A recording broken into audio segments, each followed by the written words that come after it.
రాష్ట్రంలో బీజేపీని అధికారంలోకి తీసుకురాగలిగే సామర్థ్యం ఉన్న వ్యక్తే అధ్యక్షుడు కావాలని. సంక్రాంతి తర్వాత మంచి రోజులు వస్తాయి, పార్టీ కూడా మంచి రోజులు వస్తాయి. కేసీఆర్ అనేటోని మన సొంత జిల్లాలో ఓడిస్తే మీకు ప్రధాన పోటీ ఎవరితో? Nation first, party next, individuals last అనేటువంటి స్లోగన్ మీద వస్తేనే పార్టీ ఎదిగింది. భాగ్యనగరం మా వైపే ఉంటుంది అనేది నాకు ఉన్నటువంటి విశ్వాసం. Any strategies? సో అవి మీ Internal కదా? అవి మీ ముందు ఎట్లా ఓపెన్ అవుతారు? బీఆర్ఎస్ ఖాళీ అవ్వడం బీజేపీ ఒక లక్ష్యంగా పెట్టుకునే 10 మందిని కలిసి గట్టి కొట్లాడినప్పుడే పార్టీ రాష్ట్రంలో అధికారంలోకి వస్తాయి. నేను అనేటువంటి భావన ఎప్పుడైతే వచ్చిందో పార్టీ లోపల పతనం ప్రారంభమవుతుంది. ప్రజలు ఆ కుటుంబాన్ని ఏవగించుకున్నంత అసలు ఎవరిని ఏవగించుకోవట్లేదు. అన్న, నేను మీ పార్టీలో చేరదాం అనుకుంటున్నా అన్నాడు. మా పార్టీలో చేరాలంటే ముందు మీరు ఏ పార్టీకి వెళ్ళైతే గెలిచిరో ఆ పార్టీ శాసనసభ సభ్యత్వానికి రాజీనామా చేసి మా పార్టీలోకి వస్తే మేము స్వాగతిస్తామన్నా అన్నాడు. సంతోషం, రండి అన్నా అన్న, కానీ ఒక కండిషన్ అన్నాడు. సో మా పార్టీలో అది సాధ్యం కాదు అన్నాడు. బట్ ఎందుకని మీ మీద ఊరికే ముక్కుసూటిగా మాట్లాడతాడు, కోపము? నేను ఏ చౌరస్తా అక్కడ ఆగినా అతడు ఒక 10 మంది సెల్ఫీలు దిగుతారు. పో అని చెప్పి నేను గన్మెన్లను పెట్టినట్టే నేనే దగ్గరికి తీసుకొని ఫోటో దిగుతాను. నేను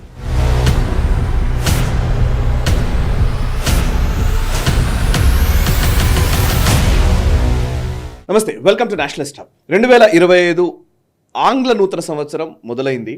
సంక్రాంతి పండగ వస్తోంది. సంక్రాంతి పండగ అనగానే మామూలుగా మన ఇళ్లలోకి కొత్త అల్లుళ్ళు రావడము, లేదా కొత్త సినిమాలు రిలీజ్ కావడము, లేదా తొలి ఆంగ్ల నూతన సంవత్సరంలోకి వచ్చిన తర్వాత వచ్చే తొలి పండుగ కాబట్టి సంక్రాంతిని సెలబ్రేట్ చేసుకోవడం జరుగుతుంటుంది. కానీ ఈ సంక్రాంతి సెలబ్రేషన్స్కి ముందు భారతీయ జనతా పార్టీ తెలంగాణలో ఒక ఉత్కంఠ వాతావరణం అయితే కనబడుతోంది.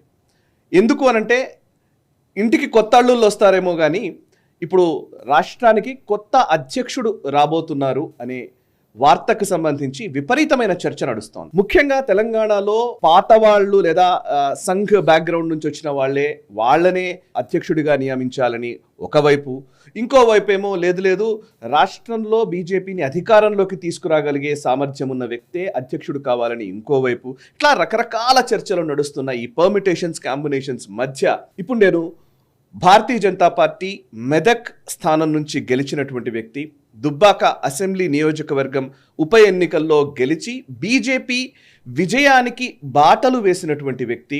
అండ్ నిజానికి చెప్పాలంటే దుబ్బాక ఎలక్షన్స్ గురించి నేషనల్ ప్రేక్షకులకు నేను చెప్పాల్సిన అవసరం లేదు. నేను చాలాసార్లు వాటి గురించి రిపోర్ట్ చేస్తున్నా, ప్రతిసారి చెప్తుంటాను Dubbaka is a case study అని తెలంగాణ ఎలక్షన్స్లో.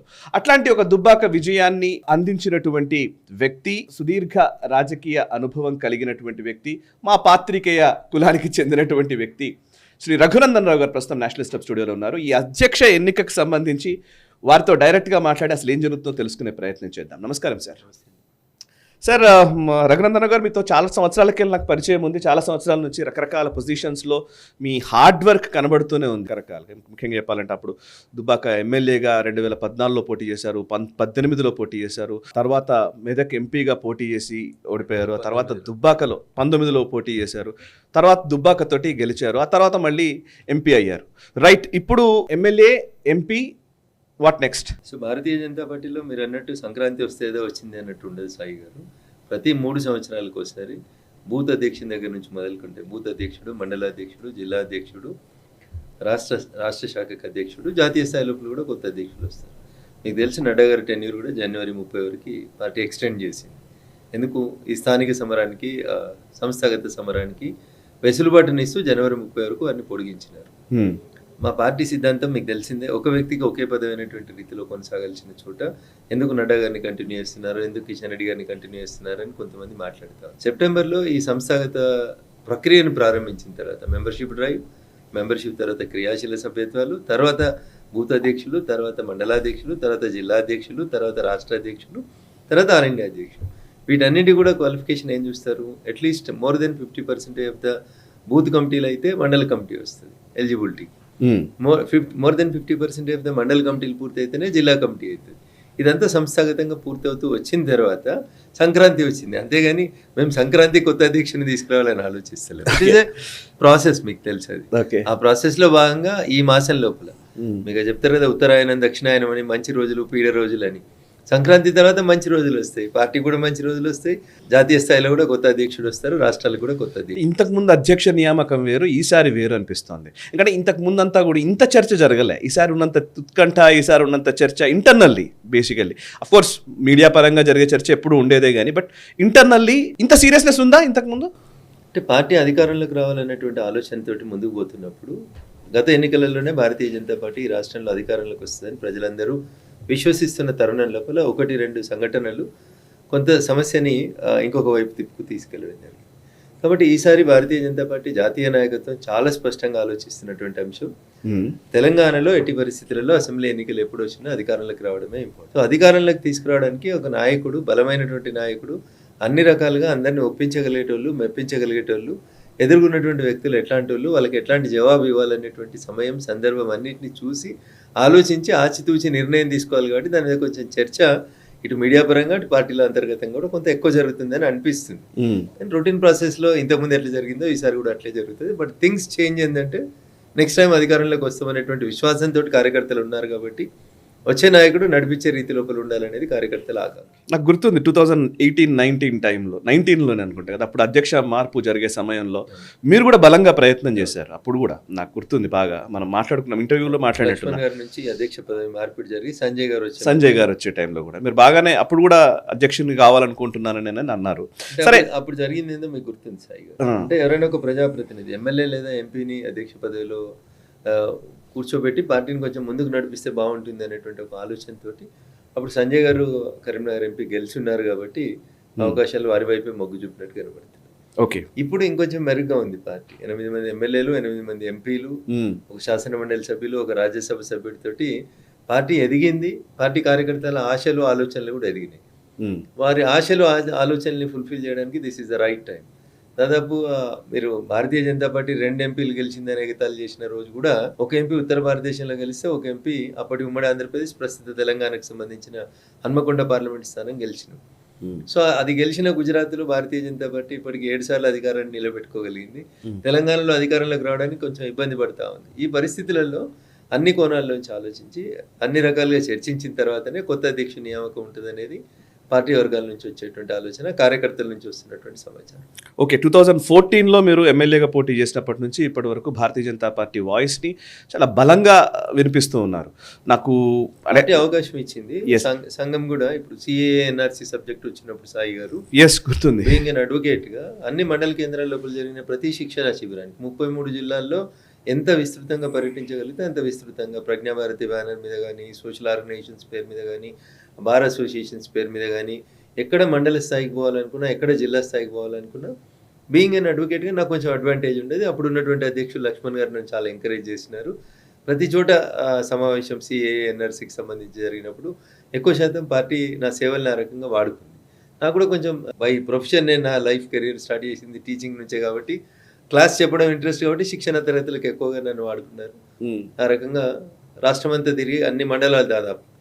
అప్పుడు నేను చేసిన పని మీరు ఆలోచించుంటారు. దుబ్బాక ఉప ఎన్నిక జరిగితే ఎక్కడి నుంచి వచ్చిన అంటే ఒక తమ్ముడు ఖమ్మంకి వెళ్ళి వచ్చిన అంటుండే, ఒక అతను కరీంనగర్ నుంచి వచ్చిన అంటుండే, ఇంకొక అతను ఆదిలాబాద్కి వెళ్ళి. ఎందుకు వచ్చారు సాయి గారు వాళ్ళంటే, మనం ఈ వేలో ఎప్పుడైతే మనం ఈ శిక్షణ తరగతులకు హాజరైనప్పుడు the way in which we try to express the opinions of the party, లేదా ఎందుకు పార్టీ నిర్ణయం తీసుకుంది, ఎందుకు జాతీయ స్థాయిలో ఇది అవసరం ఉంది సిఏ అనేది వాళ్ళకు అర్థమయ్యే భాషలో వాళ్ళ హృదయానికి కనెక్ట్ అయ్యే రీతిలో చెప్పినాం. కాబట్టి దుబాక ఉప ఎన్నికప్పుడు ప్రతి కార్యకర్త ఏమనుకున్నాడంటే రాగానే గెలిస్తే నేను గెలిచినట్టు అని ఫీల్ అయ్యి వచ్చి, అసలు నాకు కలవకున్నా కలిసిన భోజనం దొరికినా దొరకకున్నా మా కాన్స్టిట్యున్సీ పరిస్థితి తెలుసు. మీకు హోటళ్ళు ఉన్నాయి, లాడ్జింగ్లు ఉన్నాయి, ఎక్కడ తిన్నారో ఎక్కడున్నారో ఎవరి కష్టం వాళ్ళు పడుతూ కార్యకర్తలందరూ కూడా శ్రమ. ఫంక్షన్ హాల్లో భోజనం చేసి ఫంక్షన్ హాల్లో పడుకునేటోళ్ళు అసలు ఏం లేవు అక్కడ. బేసికల్ గా అది కంప్లీట్ గా గ్రామీణ ప్రాంతం దుబ్బాక. మీకు పెద్ద హైదరాబాద్ నుంచి వచ్చిన వాళ్ళు ఉండడానికి అసలు కంఫర్ట్ అనేది ఉండదు, హోటల్ ఉండదు, లాడ్జింగ్ ఇప్పటికి కూడా లాడ్జింగ్ ఉండదు. దుబ్బాక నియోజకవర్గం మొత్తంలో భూతద్దం పెట్టి వెతికితే ఒక లాడ్జ్ ఉండదు మా కాన్స్టిట్యున్సీ మొత్తంలో. సో అంత వెనుకబడిన కాన్స్టిట్యున్సీ అయినా కార్యకర్తలు ఎందుకు కనెక్ట్ అయినారు రఘునందన్ రావుతో అంటే, నేను తిరిగినటువంటి ఆ తిరుగుడు, అంతకుముందు నాకు పార్టీ ఇచ్చినటువంటి అవకాశం, the way in which I connected with the people అనేది నాకు ఆ దుబ్బాక ఉప ఎన్నికలలో అట్లా వరదలాగా వచ్చేసారు కార్యకర్తలు. ఎవరికి వారే సొంతంగా వచ్చి పనిచేస్తున్నారు అక్కడ. So the interest is KCR అనేటువంటి మన సొంత జిల్లాలో ఓడిస్తే ఇది ఒక మంచి మెసేజ్ పోతుంది అనేది ఒకటి. రెండోది పల్లెటూర్లలో బీజేపీ ఏడుంది అని చాలా మంది ఎకసెక్కలు పడతా ఉంటారు టీవీలలో కూర్చొని. బీజేపీ అంటే పట్టణంలో ఉన్నది, చదువుకున్న వాళ్ళకి ఉంటుంది, పల్లెటూర్లలో బీజేపీకి ఎవరు ఓటేస్తారు అనే ఇట్లాంటి ఐడియాలజీని అంతా బ్రేక్ చేసింది దుబ్బాక ఉప ఎన్నిక. ఎందుకంటే ఉన్నాయి మొత్తం ఊర్లే అక్కడ, మీకు అన్ని గ్రామ పంచాయతీలే, మున్సిపాలిటీలు, కార్పొరేషన్లు అట్లాంటివి ఏం లేవు అక్కడ. 100% గ్రామీణ భారతం, 100% నక్సల్ ఎఫెక్టెడ్ ఏరియా, 100% సిద్ధాంతపరంగా అక్కడ అన్ని రకాలైనటువంటి అంశాలు, యూనివర్సిటీలలో మనల్ని వ్యతిరేకించే సంఘాలు, దేశవ్యాప్తంగా మనల్ని వ్యతిరేకించే సంఘాలు, అన్ని సంఘాలకు మూలాలు అక్కడ నుంచి ఉంటాయి. అట్లాంటి వ్యక్తులు అందరూ కలిసినటువంటి ప్రాంతంలో కూడా భారతీయ జనతా పార్టీ కాషాయం జెండా ఎగరగలిగింది అంటే, తెలంగాణ లాంటి ప్లేస్లో కేసీఆర్ సొంత జిల్లాలో ఎగరగలిగింది అంటే, ప్రజలలో భారతీయ జనతా పార్టీ వైపు మొగ్గు చూపినటువంటి ఆలోచన విధానాన్ని మనం పర్కులేట్ చేయగలిగినాం. మనం 33 జిల్లాలు తిరిగి చెప్పిన సిద్ధాంత పునాదులు ఏవైతే ఉన్నాయో అవి కార్యకర్తలను అక్కడికి డ్రైవ్ చేసినాయి. వాళ్ళందరూ అనుకున్నారు ఇది గెలిస్తే ఈ రాష్ట్రంలో రాజకీయాల్ని మనం తిప్పవచ్చు అని. కార్యకర్త ప్రతి ఒక్కరు కష్టపడ్డారు. అదే దుబాక గెలుపు. కరెక్ట్. దుబాక ఎమ్మెల్యే గెలిచారు, ఇప్పుడు మొన్న ఎంపీగా గెలిచారు. What next? ఫస్ట్ అడిగిన ప్రశ్న మళ్ళీ అడుగుతున్నాను, వాట్ నెక్స్ట్? సో క్రమశిక్షణ కలిగినటువంటి కార్యకర్తగా నాకు ఇది కావాలి అది కావాలి అనేది భారతీయ జనతా పార్టీలో ఏముండదు సాయి గారు. సో ఒక క్రమశిక్షణ కలిగిన పార్టీ కార్యకర్తగా నువ్వు బూత్ అధ్యక్షునిగా పనికొస్తావంటే బూత్ అధ్యక్షునిగా చేస్తాం, నువ్వు జిల్లా అధ్యక్షునిగా పనికొస్తావంటే జిల్లా అధ్యక్షునిగా పనిచేస్తాం.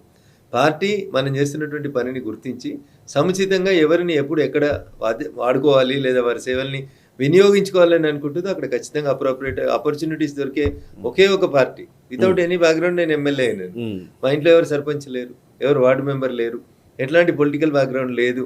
అయినా పార్టీ గుర్తించి రఘునందన్ అయితే దుబ్బాకలో గెలుస్తాడు, రఘునందన్ అయితే మెదక్లో గెలుస్తాడు అని పార్టీ ఇచ్చినటువంటి సహకారంతో ఇవాళ ఇందాక వచ్చినాం.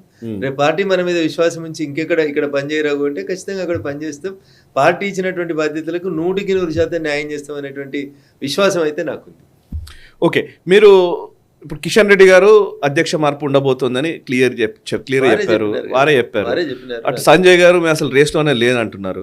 సో రేస్లో ఉన్న వ్యక్తుల్లో రఘునందన్ గారి పేరు ప్రముఖంగా వినిపిస్తోంది. ఒకవైపు ఈటల రాజేందర్ గారి పేరు, మీ పేరు, అండ్ సంఘ్ బ్యాక్గ్రౌండ్ నుంచి బీజేపీ నుంచి వచ్చేవాళ్ళు అని అంటున్నారు. ఇప్పుడు బీజేపీ నుంచి వచ్చిన వాళ్ళు ఇక్కడే పుట్టి పెరిగిన వాళ్ళ, లేకపోతే బయట నుంచి వచ్చిన వాళ్ళ, అవుట్ సైడర్ ఇన్సైడర్ అనే చర్చ కూడా ఉంది కదా. How do you differentiate? నేను ఒక మాట చెప్తా సాయి గారు, ఏ రోజైతే మీరు కండువా కప్పుకుంటారు ఆ రోజే మీరు మా పార్టీ కార్యకర్త. ఓకే, ఇంకా ఈయన 10 ఏళ్ల కింద వచ్చిండు, ఈయన 2 ఏళ్ల కింద వచ్చిండు, ఈయన నిన్న వచ్చిండు, ఆయన మొన్న వచ్చిండు అనే డిఫరెన్షియేషన్ ఉంటుందని నేను అనుకోను. ఆయన మన కండువా కప్పుకున్నాడు, మనతో కలిసి పనిచేయడానికి అడుగులు వేస్తా ఉన్నాడు. ఇంకా ఆయన వేరే పార్టీ కాంగ్రెస్కి వెళ్ళి వచ్చిండని నేను చెప్పలేను కదా. ఈయన మా పార్టీ కార్యకర్త, ఈయన మా నాయకుడు అని చెప్పుకోవాలి. సో నేను అనేది ఏంటంటే, ఒక్కసారి నీవు అన్ని వదులుకొని వచ్చి కండువా వేసుకున్న మరుక్షణం you are a member of our party. So మీరు డిజిగ్నేటెడ్ బాధ్యతలు ఇస్తున్నప్పుడు ఆయన ఏం చేయగలుగుతాడు ఏం చేయలేడు అనే చోట కొంత ఆలోచించాల్సినటువంటి అవసరం ఉంటుంది బేసికల్లీ. ఎందుకు మిగతా పార్టీలకి భారతీయ జనతా పార్టీకి మధ్యలో ఎందుకు డిఫరెన్స్ వస్తుంది, ఈ చర్చ ఎందుకు వస్తుంది అంటే, it is a party of ideology, it is a party of commitment. ఎట్లా పడితే అట్లా వచ్చి ఎవరు పడితే వాళ్ళు వచ్చి ఎప్పుడంటే అప్పుడు వచ్చి ఎక్కి రైల్వే స్టేషన్లలో దిగిపోవడానికి కార్యకర్తలు ఒప్పుకోరు ఇక్కడ. ఎందుకంటే సంవత్సరాల తరబడి కార్యకర్తలు త్యాగంతో ఎదిగినటువంటి పార్టీ కాబట్టి. మోర్ పర్టికులర్గా ఇన్ తెలంగాణ లాంటి ప్లేస్లలో నక్సలైట్లకు వ్యతిరేకంగా 15 ఆగస్టు అయితే ఒక పక్కన ఏబీవీపీ తరఫున జాతీయ జెండాలు ఎగురుతుంటే, ఒక పక్కన నల్ల జెండాలు ఎగిరిసినటువంటి కారు నుంచి మొదలుకుంటే, యూనివర్సిటీలలో విద్యార్థి పరిషత్ నాయకుల్ని చంపి రోడ్ల మీద పడేసిపోయిన స్థితి నుంచి ఇవాళ దాకా పార్టీని కాపాడుకుంటూ వచ్చింది కార్యకర్తల బలం తప్ప ఇంకొకటి కాదు. అట్లాంటి కార్యకర్తల మనోభావాలు దెబ్బకూడదు అనేటువంటి ఒక అంశం అయితే ప్రధానంగా చర్చలో ఉంది అనేది వాస్తవం. సో అది పార్టీ పెద్దలకి ఇవన్నీ తెలియని విషయాలను, తెలంగాణలో ఏం జరుగుతుంది అనేది భారతీయ జనతా పార్టీ జాతీయ నాయకత్వానికి తెలియదని నేను అనుకోను.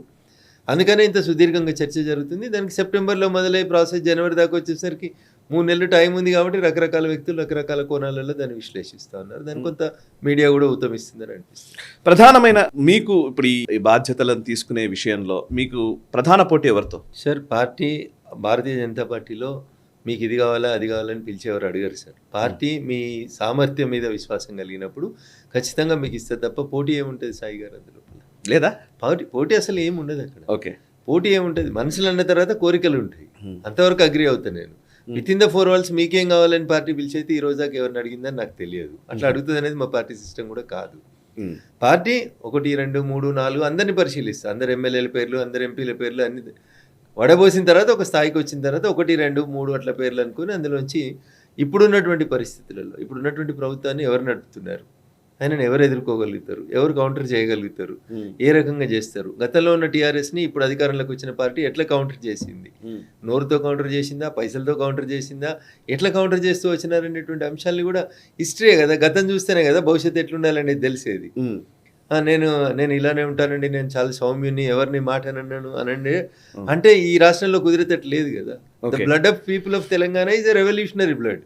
మీరు తిరుగుబాటుతోటే వచ్చిర్రు. ఇక్కడ తెలంగాణ ఉద్యమంలో వచ్చిన నాయకులైనా ఇతర నాయకులైనా మాటకు మాట అంటేనే వచ్చినారు. అంతేగాని నేను అలా అనలేనండి, కేసీఆర్ గారు మంచివాడే, రేవంత్ రెడ్డి గారు మంచివాడే అంటే మరి కార్యకర్తలను ఎట్లా నువ్వు మోటివేట్ చేసేది, ఎట్లా పార్టీని అధికారంలోకి తెచ్చేది ఎట్లా? కొన్ని సందర్భాల్లో ముళ్ళుతోటి తీయాలని చెప్తారు పెద్దలు. అందుకని అక్కడ అధికారంలో ఎవరున్నారు వాళ్ళని దించాలంటే మనం ఏం చేయాలనేటువంటి. రఘునందన్ గారు, మరి మీరు నా దాంట్లో మీరు హైడ్రాను ప్రశంసిస్తూ మాట్లాడారు కదా, ఆ టైంలో మరి మీరు రేవంత్ రెడ్డి గారిని ప్రశంసించారు అన్నట్టు కాదా? దాన్ని ఎట్లా అర్థం చేసుకోవాలి? ఇక్కడ ఒక చిన్న గీత ఉంటుంది సాయి గారు, ఒక అంశాన్ని మనం చర్చకు తీసుకున్నప్పుడు ఒక సన్నని గీత ఉంటుంది. ఆ గీతని చాలా మంది మిత్రులు దాటి మాట్లాడుతూ ఉంటారు. నేను ఒక సైన్స్ టీచర్గా, నేను మెంబర్ ఆఫ్ పార్లమెంట్గా మొట్టమొదటిసారిగా పార్లమెంట్ పోయిన సెషన్లో సాయంత్రం సెషన్ అయిపోయింది, తెల్లారి మళ్ళీ సెషన్కి వచ్చాం. వచ్చేసరికి వాయినాడులో ఇట్లా చూపిస్తూ ఉన్నారు, కొట్టుకుపోతున్నటువంటి శవాలను చూపిస్తూ ఉన్నారు. వాయినాడుగా మారకూడదంటే, లేదా అట్లాంటి వరదల ఎఫెక్ట్ కాకూడదు అంటే నేషనల్ డిజాస్టర్ మేనేజ్మెంట్ కమిటీ, కేంద్ర హోంమంత్రిత్వ శాఖ ఆధ్వర్యంలో పనిచేసేటువంటి నేషనల్ డిజాస్టర్ మేనేజ్మెంట్ కమిటీ 2 సంవత్సరాల క్రితం ఒక రిపోర్ట్ ఇచ్చింది సాయి గారు. ఈ చెరువుల గడ్డం, ఈ కాలువల గడ్డం, ఈ గుట్టలకు పైకి పోతున్నటువంటి చోట అడ్డంగా దాదాపు ఒక 2000 ఇండ్లు నిర్మాణం జరిగింది. వీటిని తొలగించండి, ఇది భవిష్యత్తులో ప్రమాదం, వీళ్ళందరూ చనిపోతారు, ఇది ఒక పెద్ద డిజాస్టర్ అవుతుందని చెప్పి భారత ప్రభుత్వం కేంద్ర హోంమంత్రిత్వ శాఖ నుంచి కేరళ రాష్ట్ర ముఖ్యమంత్రి గారి కార్యాలయానికి 2 సంవత్సరాల క్రితం ఒక వార్నింగ్ లెటర్, హెచ్చరిక లాంటి లెటర్ ఇచ్చినారు. దిస్ ఈజ్ నాట్ ఏదో జరిగింది కాబట్టి మా బాధ్యత లేదని దులుపుకోవడానికి చెప్పట్లేదు. ఆనరబుల్ హోమ్ మినిస్టర్ గారు సాక్షాత్తు పార్లమెంట్లో లేచి డేట్లతో సహా చెప్పారు, ఇక మేము మీకు హెచ్చరించాం, ఈ ఇండ్లు తొలగించమని చెప్పాం, లేదు మేము తొలగించాం, వాళ్ళంతా పూర్ అని చెప్పి మీరు అక్కడే ఉంచినారు. పరిస్థితి అలా ఉపద్రవం వచ్చింది. కళ్ళ ముంగట చూస్తుంటే తల్లిని కాపాడుకోలేక కొడుకు, కొడుకుని కాపాడుకోలేక తమ్ముడు, ఇట్లా వరదలలో కొట్టుకుపోతా ఉంటే బురదలో ఎంత భయానకమైనటువంటి దృశ్యాల్ని మనం చూసినాం. అందుకని నేను చెప్పింది ఏంది, ఆ రోజు మీలాగే ఒక మీడియా మిత్రుడు అడిగితే, ఒక సైన్స్ టీచర్గా నేనున్న ఈ భాగ్యనగరం ఒక వాయనాడు కావద్దంటే, ఒక ఉత్తరాఖండ్ కావద్దంటే, ఒక కేదార్నాథ్ కావద్దంటే, అంతేందుకు ఈ భాగ్యనగరం 2020 నవంబర్ డిసెంబర్లో వరదలను ఎదుర్కొని సగం మంది మునిగిపోయినారు పేదోళ్ళు. వంట సరుకులతో సహా మునిగిపోయినటువంటి దుస్థితి 2020 నవంబర్లో చూసినాం. నెల రోజుల క్రితం చెన్నై సగం మునిగిపోయిందని చూసినాం. ఏడాది క్రితం బెంగళూరులో వరదలు వస్తే కార్లు మొత్తం గాలేదు, ఏం లేని చెప్పి అన్ని నగరాలు ఇదే పరిస్థితి. ఈ పరిస్థితి వస్తుంది. వీటన్నింటినీ దృష్టిలో పెట్టుకొని ఈ దేశ సర్వోన్నత న్యాయస్థానం సుప్రీంకోర్టు ఒక జడ్జిమెంట్ ఇచ్చింది. చెరువులు, కుంటలు, బఫర్ జోన్లు, నాలాలకి వ్యతిరేకంగా ఇల్లీగల్ కన్స్ట్రక్షన్స్ ఏమైనా ఉంటే విత్ ఇన్ 24 hours డిస్మెటల్ చేయమని అన్నారు. అది ఎవరు చేసినా మంచిది అన్న నేను. I have not named Revanth Reddy, I have not named Ranganath. నేను చెప్పింది ఏంటంటే, ఇప్పుడు ఉదాహరణకి ఎన్ కన్వెన్షన్ అనే ఒక ఇష్యూ రాష్ట్రంలో బర్నింగ్ టాపిక్గా నడిచింది సాయి గారు. ఎన్ కన్వెన్షన్లో ఏం జరిగింది, 2014లో కసిరెడ్డి భాస్కర్ రెడ్డి అనేటువంటి ఒక భారతీయ జనతా పార్టీ నాయకుడు ఎన్ కన్వెన్షన్ చెరువులో కట్టినారని చెప్పి హైకోర్టును ఆశ్రయించి రిట్ వేస్తే, హైకోర్టు డివిజన్ బెంచ్ ఏం చెప్పిందంటే, సర్వే చేసి ఒకవేళ అది ఎఫ్టీఎల్ ఉంటే దాన్ని కూలగొట్టండి అని చెప్పింది. 2014లో సర్వే జరిగింది సాయి గారు. 2024 దాకా ఆ ఫైల్ని అట్లే అట్టి పెట్టినారు. ఆ ఫైల్ని మళ్ళీ బెంచ్ మీదకి రాకుండా ఆపినారు.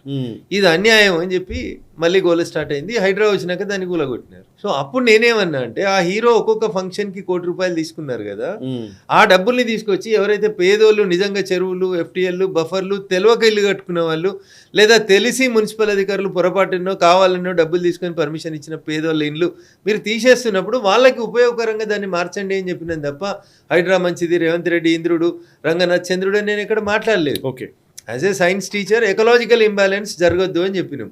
ఈ దేశ సర్వోన్నత న్యాయస్థానం సుప్రీంకోర్టు ఇచ్చిన జడ్జిమెంట్ని అమలు చేయండి అన్న. నెక్స్ట్ ప్రశ్న అడిగితే చెప్పిన, ఈయనొచ్చి చెరువులు శుద్ధి చేసిన మొదలు పెట్టలేదు. కోట్ల విజయభాస్కర్ రెడ్డి గారు ముఖ్యమంత్రిగా ఉన్నప్పుడు మీరాలం ట్యాంక్ అనేటువంటి ఒక చెరువుని ఇట్లే కబ్జాలు జరుగుతున్నాయని చెప్తే, రేచల్ చటర్జీ అనేటువంటి ఒక ఐఏఎస్ ఆఫీసర్ని పంపించి చెరువుల్ని శుద్ధి ఆ రోజే చేసిండు అప్పుడున్నటువంటి ముఖ్యమంత్రి 1994. నవ్ వీఆర్ ఇన్ 2024, 30 సంవత్సరాల తర్వాత హైదరాబాద్లో 2252 లేక్స్, చెరువులు, కుంటలు ఉన్నాయి. వీటిని కాపాడమని, వీటికి బౌండరీస్, బఫర్ జోన్స్ ఇటు ఫిక్స్ చేయమని తెలంగాణ అంటే అప్పుడు ఉమ్మడి ఆంధ్రప్రదేశ్ హైకోర్టు చెప్పింది. దాన్ని అమలుపరచండి అని అడిగినాను. దీంట్లో నేను రేవంత్ని సమర్థించినట్లు ఎట్లుంది సాయి గారు? ప్రకృతిని కాపాడమన్నా, నా భాగ్యనగరం విరాజిల్లాలని కోరుకున్నా, మా వాళ్ళు వాయనాడులో కొట్టుకుపోయినట్టు వరదలలో కొట్టుకుపోవద్దు, చెరువులలో మునిగిపోవద్దని కోరుకున్నాను. It is different subject. This is not a political subject. This is purely in the larger interest of the country. Ecological imbalance జరగద్దని. మోడీ గారు మాకే నాంపే పేడ్ అని చెప్పినారు. తల్లి పేరు మీద చెట్టు పెట్టమన్నారు. ఎందుకు? తల్లికి చెట్టుకు సంబంధం ఏంది? తల్లి నీకు జన్మనిచ్చింది, చెట్టు నేను కాపాడుతుంది అని చెప్పారు. దట్ ఈస్ ఎకలాజికల్ బ్యాలెన్స్ కోసం చెప్తున్నారు మోడీ గారు. మోడీ గారు చెప్పిన ప్రతి అక్షరం ఎకలాజికల్ బ్యాలెన్స్ కోసం తీసుకోవాలి. అమ్మ పేరు మీద చెట్టు ఏందని కొంతమంది ఏదో నవ్వి ఉంటారు, నవ్వుతుంది. కానీ సెంటిమెంట్గా మీ తల్లి పేరు మీద ఒక చెట్టు పెడితే నీకు దానికి ఒక ఎమోషనల్ బాండింగ్ ఉంటుంది, మనిషికి 2 చెట్లు పెట్టండి అన్నారు. దేనికి? ఎకలాజికల్ ఇంబ్యాలెన్స్ జరగొద్దని. ఇప్పుడు మనం తాగుతున్న ఈ మంచినీళ్ళు ప్లాస్టిక్ బాటిళ్ళ బదులు రేపు 2 రోజుల తర్వాత మన మన్మలో పిల్లలో వెనకాల ఆక్సిజన్ సిలిండర్లు వేసుకుపోయే దుస్థితి రావద్దంటే పర్యావరణాన్ని కాపాడండి అని చెప్పిన. In that context I supported HYDRAA for removal of the illegal encroachments in lakes, ponds, tanks, whatever it is. Okay. To that extent only my statement. But unfortunately, some of the media people, they have reported that I am supporting the Congress government. It is very unfortunate. Okay, సరే. అది ఇప్పుడున్న పరిస్థితుల్లో మీకు ఒకవేళ ఇప్పుడు present దాంట్లో ఉన్నారు కాబట్టి నేను హైపోథెటికల్గానే చాలా విషయాలు మాట్లాడాల్సినవి ఉన్నాయి. నేను పర్వాలేదండి అప్పుడు వచ్చినప్పుడు చూద్దామని మీరు తప్పించుకోవద్దు, అందుకే ముందే చెప్తున్నాను నేను. అంటే ముందే చెప్పలేం కదా సార్. గానాల మీద నేను నడవలేను కదా సార్. కరెక్టే. బట్ అట్లీస్ట్ ఈ రోజున్న పొలిటికల్ జంక్షన్లో, ఈ రోజున్న ఈ పొలిటికల్ డెవలప్మెంట్స్ మధ్య ఈ సెనారియోలో బీజేపీ ఎలా బిహేవ్ చేస్తే లేదా ఎలా తన స్టాండ్ తీసుకుంటే బీజేపీ అధికారంలోకి రావడానికి ఆస్కారం ఉంటుంది? ఎందుకంటే పాస్ట్ ఎక్స్పీరియన్సెస్ చాలా ఉన్నాయి. బట్ 2019 10 సంవత్సరాల టీఆర్ఎస్ పాలన చూసిన తర్వాత ప్రజలు ఆ కుటుంబాన్ని ఏవగించుకున్నంత అసలు ఎవరిని ఏవగించుకోవట్లేదు. అసలు ఆ కుటుంబము, ఆ కుటుంబ సభ్యులు ఎవరు మాట్లాడినా కానీ వాళ్ళకి డబ్బులు ఉన్నాయి కాబట్టి వాళ్ళు 30 మెడికల్ కాలేజీల బదులు 30 యూట్యూబ్ ఛానల్ నడుపుతామని అమెరికాకి వెళ్ళి కొన్ని ఛానళ్ళు, కెనడాకి వెళ్ళి కొన్ని ఛానళ్ళు, దుబాయ్కి వెళ్ళి కొన్ని నడిపించుకొని రంగురంగుల ప్రపంచంలో మేము ఉన్నామని చెప్పి ప్రజెంట్ చేసుకొని మేము లేమని చూపించుకుని తను చేస్తున్న కుట్ర వాళ్ళు చేసుకుంటా ఉన్నారు. బట్ ద టోటల్ ఫ్యామిలీ వాళ్ళని మొత్తానికే ప్రజలు వద్దనుకుంటున్నారు. This is about 10 years of TRS. 10 సంవత్సరాలలో వీళ్ళు చేసిన తప్పులు అన్నింటినీ ఈ 12 నెలల్లోనే కాంగ్రెస్ పార్టీ చేసి చూపెట్టింది. సో ఇక్కడ మొత్తం కంప్లీట్గా ఒక కుటుంబ ఆధిపత్యం అనుకుంటే ఇక్కడ తేడా ఏం కనబడుతుంది మీకు? హైడ్రా పోయి గరీబ్ వాళ్ళ ఇల్లు గులగొట్టింది, కానీ తిరుపతి రెడ్డి గారికి నోటీస్ ఇచ్చి మీరు పోయి హైకోర్టుకి వెళ్ళి స్టే తెచ్చుకోమని చెప్పింది. There I differed with Ranganath గారు. ఇప్పుడు ఆడ కుక్కటిపల్లికి పోయి ఒక చెరువు పక్కన, ప్రగతి నగర్ చెరువు పక్కన గులగొడుతుంటే యాదమ్మ అనే ఒక మహిళ ఆత్మహత్య చేసుకుంది, లేదా గుండె నొప్పి వచ్చి చనిపోయింది. సో ఎందుకు మరి ఆమె కూడా తిరుపతి రెడ్డి గారికి ఇచ్చినట్టు 4 రోజులు నోటీస్ ఇచ్చుంటే ఆమె కూడా హైకోర్టుకి పోయి స్టే తెచ్చుకుంటుండే కదా. రాజేందర్ నగర్ పోయినప్పుడు అట్లే జేసీబీలు ఇటాచీలు పెట్టి కూలగొడుతుంటే చాలామంది ఏడ్చినారు. సార్ ఇది వర్క్ షాప్ సార్, 1 గంట టైం మీరు మేము మిషనరీ తీసుకొని పోతామని చెప్పినారు. సో ఈ డిఫరెన్స్ అనేది కాంగ్రెస్లో కనబడుతుంది అని అనుకుంటున్నారు అందరు. ఏం కనబడ్డది? అక్కడ ఒక కుటుంబం ఉంది, ఇక్కడ 10 కుటుంబాలు వచ్చినాయి అంతే. అక్కడ ఒకటే కుటుంబం దోసుకుంది రాష్ట్రం మొత్తాన్ని 10 ఏళ్ళు. ఈ 12 నెలల్లో ఇక్కడ ఒక 10 కుటుంబాలు తయారైనాయి. ఆ 10 కుటుంబాలు కంటిన్యూస్గా దోసుకునే కార్యక్రమం మొదలుపెట్టినాయి. సో వీటి రెండింటి మధ్యలో పెద్ద తేడా ఏం కనిపించింది మీకు? ఆ రోజు కేసీఆర్ అధికారంలో ఉన్నప్పుడు ఇదే అక్బరుద్దీన్, ఇదే అసదుద్దీన్ పోయి ఈయన మాకు బాగా దగ్గర, కేసీఆర్ కంటే గొప్ప నాయకులు లేని ఆలింగనం చేసుకున్నారు. పరిస్థితులు మారినాయి, వీళ్ళు అధికారంలోకి వచ్చారు కాంగ్రెస్ పార్టీ. ఇప్పుడు ఇలా మరలా అదే అన్నదమ్ములు, ఎందుకంటే మంచి ముఖ్యమంత్రి ఎవరు లేరని ఆయన అంటాడు, ఆయన నేను చిన్నప్పటి నుంచి దోస్తులమని ఈయన చెప్పుకుంటూనే ఉన్నాడు. So what is the difference the people are observing here? Congress TRS రెండు కూడా ఒక తాను ముక్కలే అని చెప్పడానికి ఇంతకంటే మంచి ఉదాహరణ ఏముంటుంది మీకు? లేదా ఒక నాణ్యాన్ని తీసుకుంటే బొమ్మ బొరుసుని ఎట్లా విడదీయలేరో మీరు కాంగ్రెస్ టీఆర్ఎస్ని కూడా అంతే విడదీయలేరు. There is no much difference between TRS and Congress. వాళ్ళు అబద్ధాల పునాదుల మీదనే నిర్మించుకుంటూ పోయినరు, వీళ్ళు అబద్ధాల పునాదుల మీదనే నడిపేటువంటి పరిస్థితి చేస్తారు. ఇంకా వీళ్ళకున్న డిసడ్వాంటేజ్ ఏంటంటే ఆడనన్నా ఒకటి పెత్తనని నడిచి ఏదో ఇట్లా పిడికిలో కనబడ్డట్టు కనబడ్డదా అప్పుడు ఉన్నప్పుడు. ఇప్పుడు ఇదేంటి సార్? ఇది గతి లేకపోతే సంసారం చేయొచ్చు, కానీ వీళ్ళ శుద్ధి లేని సంసారం ఇది, పీతల పంచాయతీ. ఒక పీత అటుపోతుంటే 2 పీతలు వెనుకకు లాగేటువంటి పరిస్థితి. ఈ 2 ప్రభుత్వాలని చూసిన తర్వాత ప్రజల ఆలోచన విధానం లోపల ఒక మార్పు రావాలని వస్తుందని నేను మనస్ఫూర్తి కోరుకుంటా ఉన్నాను. ఎందుకంటే మిగతా రాష్ట్రాలతో కంపేర్ చేసి చూసినప్పుడు బీజేపీ ఎక్కడైనా ఒకసారి గెలిస్తే వాళ్ళు ఇచ్చినటువంటి పరిపాలన నచ్చి ప్రజలు 2, 3, 4, 5, 6 ఆఖరికి 7 సార్లు కూడా గెలిచిన రాష్ట్రాలు ఉన్నాయి కదా భారతీయ జనతా పార్టీ. సో ఆ సుపరిపాలనని మిగతా రాష్ట్రాలలో ఇస్తా ఉన్నాం. ఇక్కడ తెలుగుదేశంని చూసిర్రు, కాంగ్రెస్ని చూసిర్రు, టీఆర్ఎస్ని చూసిర్రు, మళ్ళీ కొత్తగా వచ్చిన కాంగ్రెస్ని చూసిర్రు. ఇన్ని చూసిన తర్వాత అరే ఇప్పటిదాకా మనం అవకాశం ఇవ్వకుండా మిగిలిన ఒకే ఒక పార్టీ, మన కోసమే కష్టపడుతున్నటువంటి పార్టీ ఏదైనా మిగిలిందంటే భారతీయ జనతా పార్టీ అని ప్రజలు విశ్వసిస్తారు. చివరికి ఒక మాట, 3 రంగులు వేసుకున్న వాళ్ళు ప్రతిపక్షంలో ఉండమంటే 3 రోజులు లేరు, వాళ్ళు వచ్చి పింక్ కండువా కప్పుకున్నారు. ఇవాళ 3 రంగుల జెండా అధికారంలోకి వస్తే పింక్ జెండా కప్పుకొని కాంగ్రెస్కి వెళ్ళి టీఆర్ఎస్లోకి వచ్చిన వాళ్ళు మళ్ళీ going back to the party. ఇటోళ్ళు అటు, అటోళ్ళు ఇటు తప్ప ఇంకా చేంజ్ ఏం కనబడుతుంది సాయి గారు మీకు? చేంజ్ ఎక్కడ కనబడుతుంది అంటే ఒక బీజేపీలోనే, బీజేపీ ద్వారా మాత్రమే చేంజ్ కనబడుతుంది మీకు. There is no such type of shifting from one party to another okay party. Okay ఇప్పుడున్న పరిస్థితుల్లో ఈవెన్ ఒక పార్టీ ఖాళీ అయితే ఇంకో పార్టీకి ఎమర్జ్ అవ్వడానికి ఆస్కారం ఉంటుందని చాలా ఉదాహరణలు దేశవ్యాప్తంగా కనపడుతున్నాయి. ఏదో ఒక సందర్భంలో ఒక పార్టీ క్లోజ్ అవ్వడము, ఇంకో పార్టీ రైజ్ అవ్వడము, ఇదంతా జరుగుతూ ఉంటుంది. సో ఇప్పుడు బీఆర్ఎస్ కొంత ఇబ్బంది పడుతున్న పరిస్థితులు ఉన్నాయి కాబట్టి బీఆర్ఎస్ ఖాళీ అవ్వడం బీజేపీ ఒక లక్ష్యంగా పెట్టుకునే అవకాశం ఉంటుందా అనేది ఒక ప్రశ్న నడుస్తుంది ఇక్కడ. బికాస్ ఇంతకు ముందు కూడా ఈ చర్చ ఉండింది, కాంగ్రెస్ ఖాళీ కావాలి అని, అక్కడ నుంచి నాయకులు జాయిన్ కావాలని, జాయినింగ్స్ గురించి ఇవన్నీ చర్చలు నడిచినాయి. కాబట్టి ఇప్పుడు బీఆర్ఎస్ ఖాళీ అవ్వాల్సిన అవసరం ఉందా? అది చేయడానికి ఆస్కారం ఎంతవరకు ఉంటుంది? ఈ మార్పు దానికి లింక్ అయి ఉంటుందా ఉండదా? అధ్యక్ష మార్పు బీఆర్ఎస్ లో ప్రస్తుతం ఉన్నటువంటి గౌరవ శాసనసభ్యులు కానీ, గతంలో ఉండి మాజీలుగా మారిన శాసనసభ్యులకు కానీ వాళ్ళు పొయ్యిలోంచి పేలంల మీదకి వచ్చినట్టు ఫీల్ అవుతున్నారు. వాళ్ళు ఇప్పుడు వాళ్ళు ఒక రకమైనటువంటి సఫకేషన్లో కనబడతా ఉన్నారు. వాళ్ళు ఎగ్జిట్ కోసమనే ఎదురు చూస్తూ ఉన్నారు. ఎగ్జిట్లో వాళ్ళకి కనబడుతున్నటువంటి ప్రత్యామ్నాయం ఒకటే ఒక ప్రత్యామ్నాయం భారతీయ జనతా పార్టీ. సో అందరినీ తీసుకోవడానికి పార్టీ సిద్ధంగా లేదు.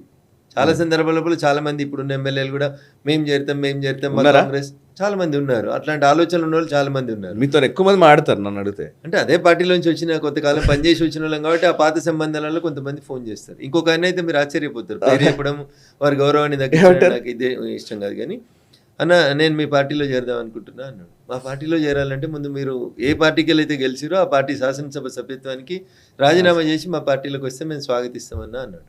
చేరుతాను, నేను ఒక్కరిని కాదు నాతో పాటు ఇంకొకరిని కూడా తీసుకొని వస్తాం, మేము ఇద్దరం రిజైన్ చేస్తాం, ఇద్దరం గెలుస్తాము అన్నాడు. సంతోషం రండి అన్న కానీ ఒక కండిషన్ అన్నాడు, వచ్చిన తర్వాత మరి మా పార్టీలో ఒక పెద్ద బాధ్యత కావాలి అన్నాడు. సో మా పార్టీలో అది సాధ్యం కాదు అన్నాడు. ఓకే. సో అట్లా ఇప్పుడు చాలా మంది భారతీయ జనతా పార్టీ వైపు ఉన్న ఎమ్మెల్యేలు, మాజీ మంత్రులు కూడా చూస్తూ ఉన్నారు. వాళ్ళకు ఒక విశ్వాసాన్ని మనం కల్పించాలి. భారతీయ జనతా పార్టీ మాత్రమే ప్రత్యామ్నాయం ఈ దేశంలో, ఈ రాష్ట్రంలో. ఖచ్చితంగా మీరు మాతో కలిసి నడుస్తేనే ఈ రాష్ట్రం లోపల కాంగ్రెస్ని దించడం సాధ్యమవుతుంది అని చెప్తే జరుగుతుంది. ఒకటి టీఆర్ఎస్ మీద విశ్వాసం లేదని ఎందుకు చెప్తున్నా అంటే ఆల్రెడీ ఒకరు జైలుకు పోయి వచ్చారు, రెండో వాళ్ళు రేపు మాపు పోయేందుకు రెడీగా ఉన్నారు, వీళ్ళు పోయిన 6 నెలలకి 3 ఆయన కూడా రెడీగా ఉన్నాడు. సో అక్కడ మిగిలేది ఎవరు అంటున్నా.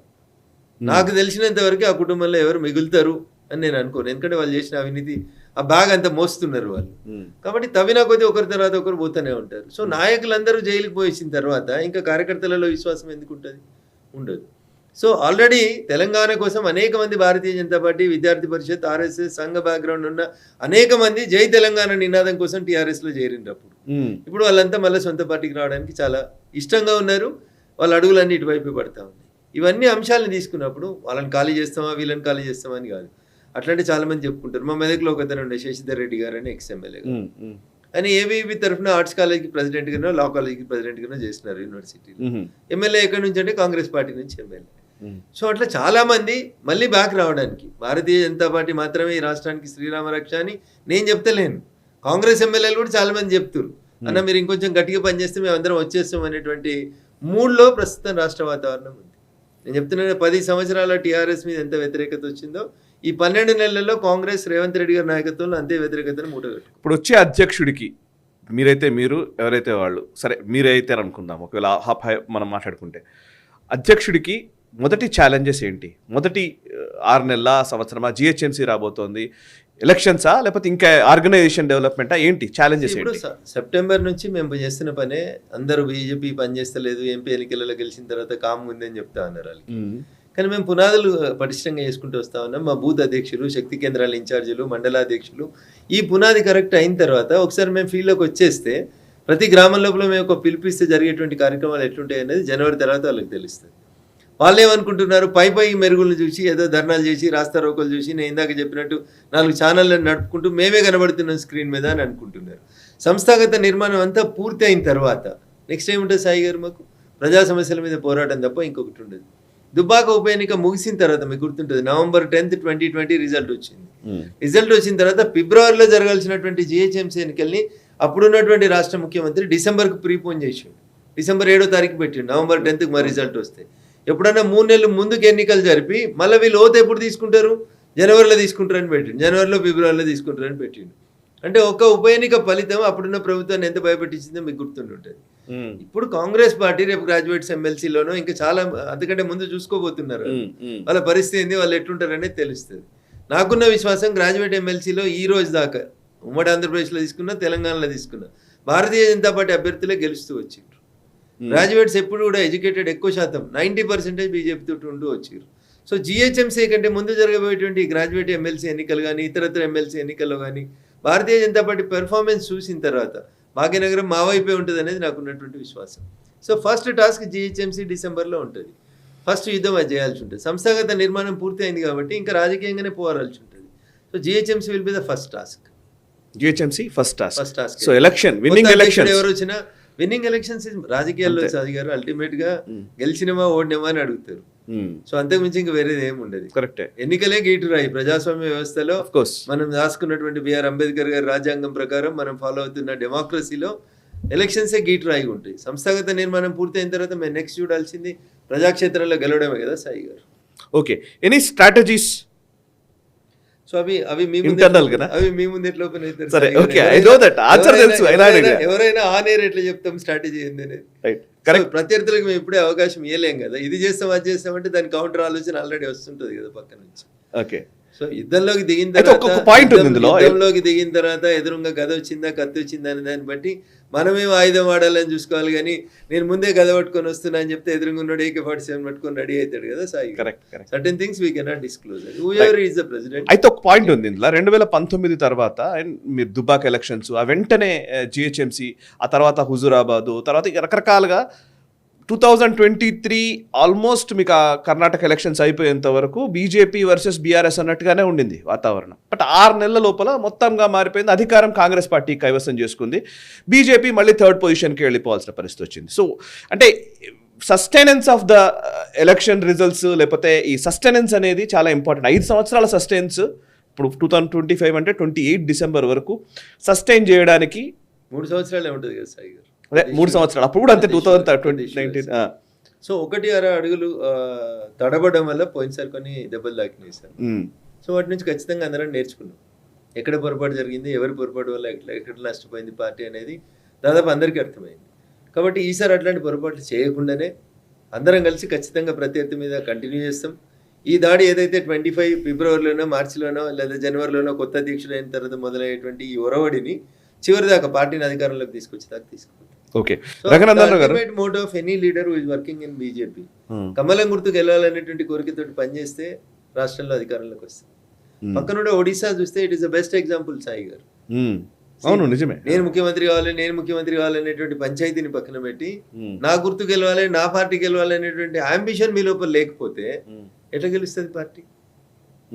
10 మందిని కలిసి గట్టి కొట్లాడినప్పుడే పార్టీ రాష్ట్రంలో అధికారంలోకి వస్తుంది. నేను అనేటువంటి భావన ఎప్పుడైతే వచ్చిందో పార్టీ లోపల పతనం ప్రారంభమవుతుంది. నేను అనేది దేనికి మంచిది కాదు, అది మీరు గుర్తుపెట్టుకోండి. ఒడిశా లాంటి స్టేట్లో చంద్రశేఖరరావు 2 టర్మ్లకే ఓడిపోయాడు. ఒడిశాలో 4-5 సార్లు వరుసగా ముఖ్యమంత్రి గెలిచి ఎట్లాంటి అవినీతి ఆరోపణలు లేనటువంటి పార్టీని ఎదుర్కొని గెలిచినప్పుడు కార్యకర్తలంతా సంఘటితంగా కొట్లాడిరు. నా గుర్తు కమలం గెలవాలని కొట్లాడిరు. ముఖ్యమంత్రి ఎవరైతే అనేది పార్టీ గెలిచిన తర్వాత నిర్ణయం తీసుకుంది కదా. చాలా పేర్లు వినబడ్డాయి, పెద్ద పెద్ద పేర్లు వినబడ్డాయి. ఆ పెద్ద పెద్ద పేర్లని పార్టీలో ఇలా ముఖ్యమంత్రి కుర్చీలోకి రాలేవు కదా. ఎవరు వచ్చిండ్రు? పార్టీ నిజంగా కూడా ఆ ప్రాంతాన్ని గుర్తించి, ఆ ప్రాంత అవసరాలను గుర్తించి ఎవరు ముఖ్యమంత్రి అనుకుంటే వారికి ముఖ్యమంత్రి ఇస్తుంది. మధ్యప్రదేశ్ బెస్ట్ ఎగ్జాంపుల్ మీకు. శివరాజ్ సింగ్ చౌహాన్ గారు ముఖ్యమంత్రి, ఫ్రంట్ ఫేస్ 100గా కొట్లాడుకుంటూ వచ్చారు ఎలక్షన్స్. తర్వాత పార్టీ వారి సేవల్ని ఇంకొక రకంగా వాడుకోవాలనుకుంది, అక్కడికి ఇంకొకరిని తీసుకొచ్చి పెట్టినారు. సో అట్లా తెలంగాణలో కూడా మా అందరి లక్ష్యం ఒకటే, ఎట్లా కమలం గుర్తుని అధికారంలోకి తీసుకురావాలి తప్ప నేను ఎట్లా ముఖ్యమంత్రి కావాలి, మీరు ఎట్లా ముఖ్యమంత్రి కావాలనే ఆలోచన ఉంటే పార్టీ ఎదగదు సాయి గారు. So keep it A side. మేము చెప్పే స్లోగన్లోనే చెప్తాం, nation first, party next, individuals last అనేటువంటి స్లోగన్ మీద వస్తేనే పార్టీ ఎదిగింది. Odisha is the best example for it. అందరూ కలిసి నా సింబల్ గెలవాలి, నా పార్టీ గెలవాలి అనుకున్న రోజు పార్టీ గెలిచింది. ఊర్లలో పక్కా ఊరు భాషలో చెప్పాలి, తెలంగాణ మాండలికంలో చెప్పాలంటే ఒక సామెత చెప్తారు సాయి గారు, కుందేలు పడ్డాక కుప్పలు వేసుకొని అని చెప్తారు. కుందేలు పడదు, అది కుందేలు చాలా తెలివికలేదు. మీకు తల కావాలి, నాకు కాళ్ళు కావాలి, వారికి మొండెం కావాలని మనం కొట్లాడుతూ కూర్చున్నాం అనుకోండి, మన పంచాయతీ లోపల కుందేలు అడవిలోకి వెళ్ళిపోతుంది సాయి గారు. ముందు అది పడితే అప్పుడు ముఖ్యమంత్రి ఎవరు, ఉప ముఖ్యమంత్రి ఎవరు, గవర్నర్లు ఎవరు, మంత్రులు ఎవరు తర్వాత మాట్లాడుకోవచ్చు. అందుకని now the first goal of each and every కార్యకర్త ఆఫ్ బీజేపీ తెలంగాణ ఈజ్ కమలం గెలవాలి. అంతే. డోంట్ టాక్ అట్లా కనబడతలేదు కదా. ఇప్పుడు బండి సంజయ్ గారు ఒకవైపు, ఈటల రాజేందర్ ఒకవైపు, లేకపోతే అరవింద్ ఒకవైపు, రఘునందన్ రావు గారు ఒకవైపు, అందరూ ఉద్దండులే. అందరూ ఎవరికి వాళ్ళు individually strong personalities, leaders. But collective గా ఉందా పార్టీ- ఈరోజు పార్టీ- బీజేపీ అలా కలెక్టివ్ గా ఉందా? సార్ ఇనిషియల్గా కొంచెం ఇబ్బంది కనబడుతుంది సార్. ఇనిషియల్గా కొంచెం ఇబ్బంది కనబడుతుండొచ్చు మేబీ. నరేంద్ర మోడీ గారిని ప్రధానమంత్రి అభ్యర్థిగా డిక్లేర్ చేసిన రోజు సంఘటనలో మీరు గమనంలోకి ఒక్కసారి కొద్దిగా వెనక్కి పోయి చూసుకుంటే అరుణ్ జైట్లీ గారు, సుష్మా స్వరాజ్ గారు, అద్వానీ గారు, ఈ దేశంలో భారతీయ జనతా పార్టీ రూపురేఖల్ని మార్చినటువంటి నాయకుడు, ఉక్కు మనిషి అని పేరున్న ఆయన, ఇట్లా అనేక మంది ఉన్నప్పటికీ కూడా పార్టీ సుదీర్ఘంగా ఆలోచించి పార్టీకి ఏది మంచి జరుగుతుంది, ఈ దేశానికి ఏది మంచి జరుగుతుంది అని ఒక నిర్ణయం తీసుకున్నారు. మేబీ 1-2 రోజులు ఎవరికైనా కొద్దిగా ఇబ్బంది అనిపించినా నరేంద్ర మోడీ గారిని 2014 గోవా తీర్మానం తర్వాత ప్రకటించిన తర్వాత ఒకటి అరా ఏమైనా వినబడితే వినబడి ఉంటాయి సాయి గారు. తర్వాత అందరం ఒక లైన్లో పోలేదా? Party Bharatiya Janata party is a party which runs under the leadership of A president. ఎవరు ప్రెసిడెంట్ అయితే వాళ్ళ నాయకత్వంలో అందరం పనిచేస్తాం, నోరు మూసుకొని పనిచేస్తాం. బయట కార్యకర్తలకి గైడెన్స్ ఇవ్వాల్సిన సందర్భం వచ్చినప్పుడు అధ్యక్షుని మాటనే అధ్యక్షుని మాట. So with in the 4 walls మాట్లాడుకునేటప్పుడు నా అభిప్రాయం నేను చెప్తాను, మీ అభిప్రాయం మీరు చెప్తారు. దాని అర్థం కొట్లాడుకోవడం కాదు. అభిప్రాయ భేదాలు, difference of opinion, democracy beauty అది కదా సాయి గారు. రఘునందన్ గారు, నాకు ఇప్పటి నుంచి అడగాలన్న ప్రశ్ననే ఇవాళ అడుగుతున్నది, టైం కూడా ఇప్పుడు. మీరేమో నేను మీ క్యాంపెయిన్లో చూశాను చాలాసార్లు, మీరు బయట కనబడ్డప్పుడు చూశాను. అంటే ఎప్పుడైనా సరే సెల్ఫీలకు కానీ ఎవరైనా 10 మంది వచ్చి మాట్లాడుతున్నప్పుడు కానీ సెల్ఫీలు, ఎంతమంది సెల్ఫీలు తీసుకున్నా పర్వాలేదు అనుకునే మనిషే నాకు తెలుసు. ఎంత క్యాంపెయిన్లో ఉన్నప్పుడు నేను చూశాను. ఫోన్ కూడా ఎప్పుడు కావాలంటే అప్పుడు ఫోన్ డెఫినెట్గా అటెండ్ చేస్తారు ఎంత కార్యకర్తలు మాట్లాడినా కానీ.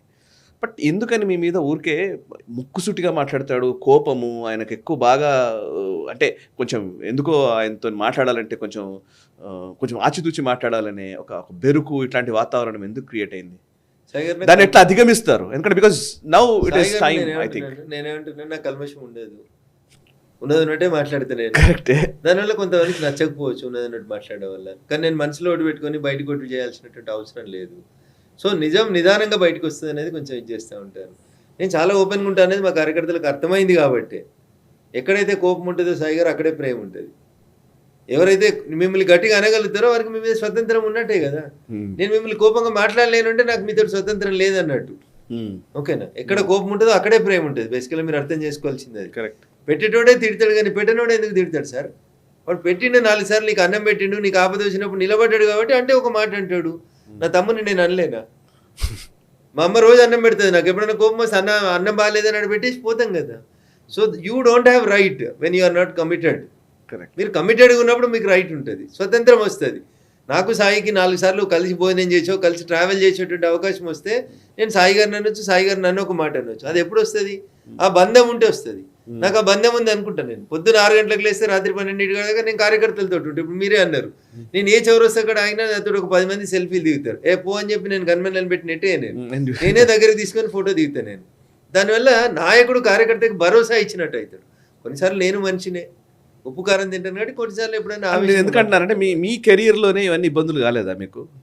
సార్ నేను ఏమంటాను సార్, ఏదైతే మనిషికి బలం అవుతుందో సాయి గారు అదే బలహీనత. రఘునందన్ రావు బలం మాట్లాడడం అని మీరు అనుకుంటే రఘునందన్ రావు బలహీనత కూడా మాట్లాడడం అవుతుంది సార్. ఏది బలమో మీకు అదే బలహీనత. క్వైట్ న్యాచురల్గా మనం గుర్తుంచుకోవాల్సి. ఓకే. సో నేను బోల్డ్గా ఉంటాను, ఉన్నట్టు మాట్లాడతాను. దానివల్ల కార్యకర్తలకు నష్టం అని నేను అనుకోను. But over a period of time నేను కూడా చాలా మారినాను. తెలంగాణ ఉద్యమంలో జై తెలంగాణ చాలా మారారు. ఆవేశానికి ఇప్పుడున్న ఆవేశానికి చూస్తే 90% తగ్గిపోయింది సాయి గారు. If at all I have to correct my self, ఆ మిగిలిన 10% కూడా I'm ready to correct my self. That is my nature. తప్పు చేస్తే తప్పు అయిందని నిర్మోహమాటంగా ఒప్పుకొని సరిదిద్దుకునే ప్రయత్నం చేసేటువంటి వ్యక్తిని, కానీ బేసిజాలకు పోను నేను. రైట్. ఫైనల్లీ కార్యకర్తలకి, ఇప్పుడు బీజేపీ శ్రేణులందరికీ కూడా రఘునందన్ రావు గారు ఇచ్చే మెసేజ్ ఏంటి? ఇప్పుడు ఎప్పుడైనా నేను చెప్పేది ఒకటే sir, you work for the కమలం గుర్తు, అంతేగాని don't work for the individuals. దయించి అది ఎవరు అధ్యక్షుడైనా ఎవరైనా ఏ నాయకత్వమైనా గుర్తుంచుకోవాల్సింది ఏంటంటే ఒడిశా ప్రిన్సిపల్ని గుర్తుంచుకోరు. ఆడ అందరు కార్యకర్తలు కలిసి ఈయన పెద్ద ఆయన పెద్ద అని కొట్లాడలేదు. ఆడ మేము ఎట్టి పరిస్థితులలో కమలం గుర్తుని రాష్ట్రంలో అధికారంలోకి తేవాలని కొట్లాడారు తప్ప రఘునందన్ రావా, రాజేందర్ గారా, సంజయ్ గారా, అరవింద్ గారా, కిషన్ రెడ్డి గారా, లేకపోతే విశ్వేశ్వర రెడ్డి గారా అనే కొట్లాట జరగలేదు.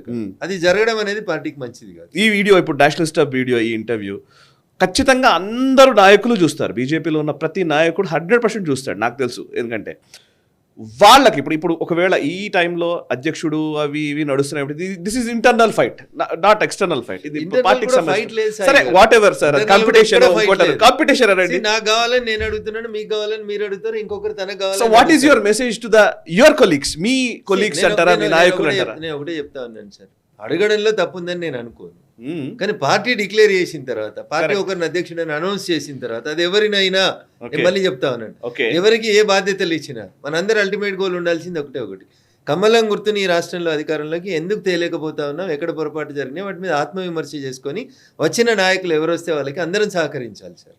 ఎందుకు సార్ గుజరాత్లో ఒక ఎంపీ గెలిస్తే, ఆంధ్రప్రదేశ్లో ఒక ఎంపీ గెలిస్తే, గుజరాత్లో 7 సార్లు భారతీయ జనతా పార్టీ ముఖ్యమంత్రి అవుతాడు, తెలంగాణలో ఇంకా అధికారంలోకి రావాల్స్తే కొట్టుకోవాల్సినటువంటి పరిస్థితి వచ్చిందంటే పొరపాటు ఎక్కడుంది అనేది అందరం కూడా ఆత్మపరిశీలన చేసుకోవాలి. Okay who ever it is, అది సాయి గారు మా అధ్యక్షుడు అని రేపు మా పార్టీ చెప్తే సాయి గారి నాయకత్వంలోనే పనిచేస్తాం. విత్ ఇన్ ద 4 walls మీరు ఏమైనా చేసుకోండి, but when you will come out with only one voice, that voice should be of the president's voice.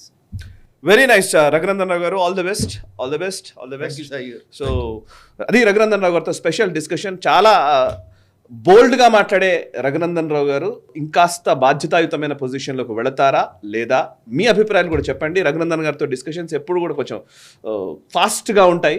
So ఈ డిస్కషన్, ఈ ఇంటర్వ్యూకి సంబంధించి మీ అభిప్రాయాన్ని కమెంట్స్ ద్వారా తెలియజేయండి అండ్ ఈ వీడియోని ఎక్కువ మందికి షేర్ చేయండి, ముఖ్యంగా మీకు తెలిసిన నాయకులకి కూడా. చూస్తూనే నేషనల్ స్టాప్, మనసా వాచా కర్మణ, దేశహితం కోసం. ఈ వీడియో మీకు నచ్చినట్టయితే లైక్ చేయండి, 10 మందికి షేర్ చేయండి, అలాగే కామెంట్ల రూపంలో మీ అభిప్రాయాలను మాతో పంచుకోండి. National stop group of channels ను సబ్స్క్రైబ్ చేసుకుని తెలుగునాట జాతీయవాద జర్నలిజాన్ని ప్రోత్సహించండి. ఈ వీడియో కింద ఉన్న బెల్ ఐకాన్ పై క్లిక్ చేయడం మర్చిపోవద్దు.